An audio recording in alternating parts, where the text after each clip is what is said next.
नमस्कार मित्रों, आज हम महान क्रांतिकारी बिपिन चंद्र पाल जी के बारे में जानेंगे। यह है बिपिन चंद्र पाल जी की तस्वीर, जो एक महान क्रांतिकारी थे।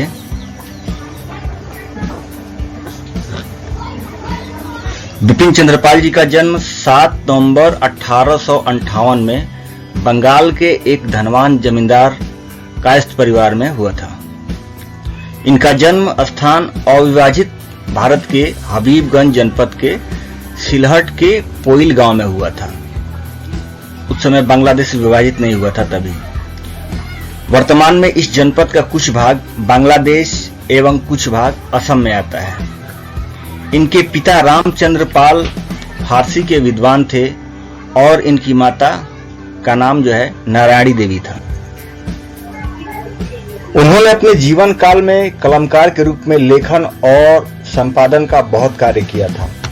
उनकी कुछ प्रमुख रचनाएं इस प्रकार हैं: Indian nationalism, nationality and empire, Swaraj and the present situation, the basis of reform, the soul of India, the new spirit, the studies in Hinduism, Queen Victoria आदि का लेखन कार्य किया था।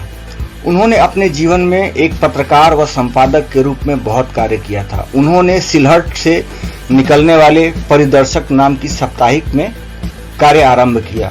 उनके द्वारा संपादित कुछ प्रमुख पत्रिकाएं इस प्रकार हैं: Paridarshak, Bengal public opinion, Lahore tribune, the new India, the independent India, Vande Mataram, Swaraj, the Hindu review, the democrat Bengali आदि थी।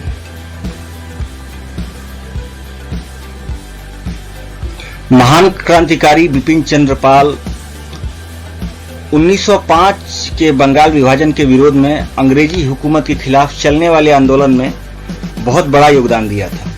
उन्होंने अंग्रेजी सत्ता को हिला के रख दिया था। इस आंदोलन में उनको जन समुदाय का बहुत व्यापक समर्थन मिला था। बिपिन चंद्र पाल 1886 में कांग्रेस में शामिल हुए थे। उन्होंने देश में स्वदेशी वस्तुओं के प्रयोग और विदेशी वस्तुओं के बहिष्कार की नीति को अपनाकर आजादी की लड़ाई को नई धार देने का काम किया था।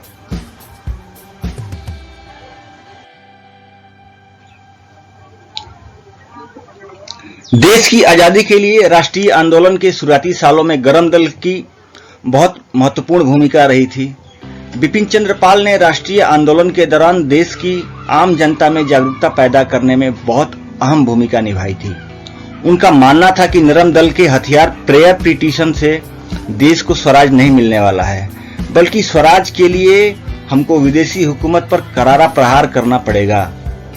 इसी कारण उन्हें देश की आजादी के इतिहास में क्रांतिकारी विचारों का जनक कहा जाता है।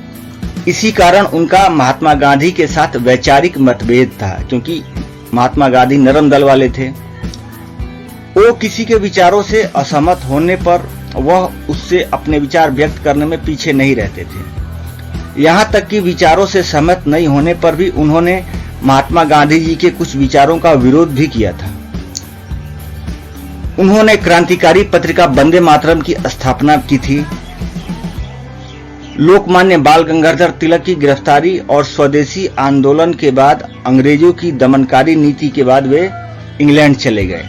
वहां जाकर वह क्रांतिकारी विचारधारा वाले इंडिया हाउस से जुड़ गए, जिसकी स्थापना श्यामजी कृष्ण वर्मा ने की थी, और उन्होंने वहां स्वराज पत्रिका का प्रकाशन प्रारंभ किया।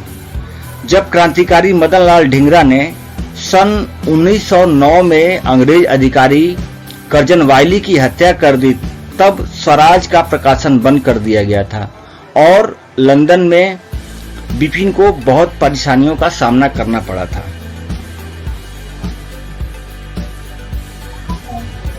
ये केशव चंद्र सेन है। बिपिन चंद्र पाल केशव चंद्र सेन, शिवनाथ शास्त्री, एस.एन. बनर्जी और बी.के. गोस्वामी, महर्षि अरविंद, लाला लाजपत राय व बाल गंगाधर तिलक जैसे आदि नेताओं से बहुत प्रभावित थे। उन्होंने 1904 में भारतीय राष्ट्रीय कांग्रेस बंबई सत्र, 1905 के बंगाल विभाजन आंदोलन, देश के महत्वपूर्ण स्वदेशी आंदोलन, असहयोग आंदोलन और 1923 की बंगाल की संधि में पूर्ण उत्साह से भाग लिया था।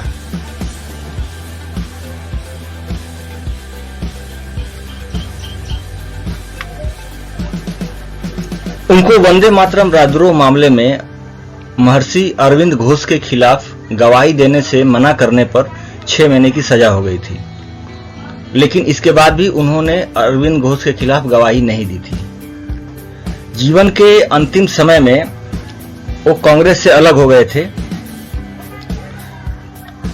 और 20 मई 1932 को आजादी का ये महानायक हमेशा के लिए चिर निद्रा में सो गया।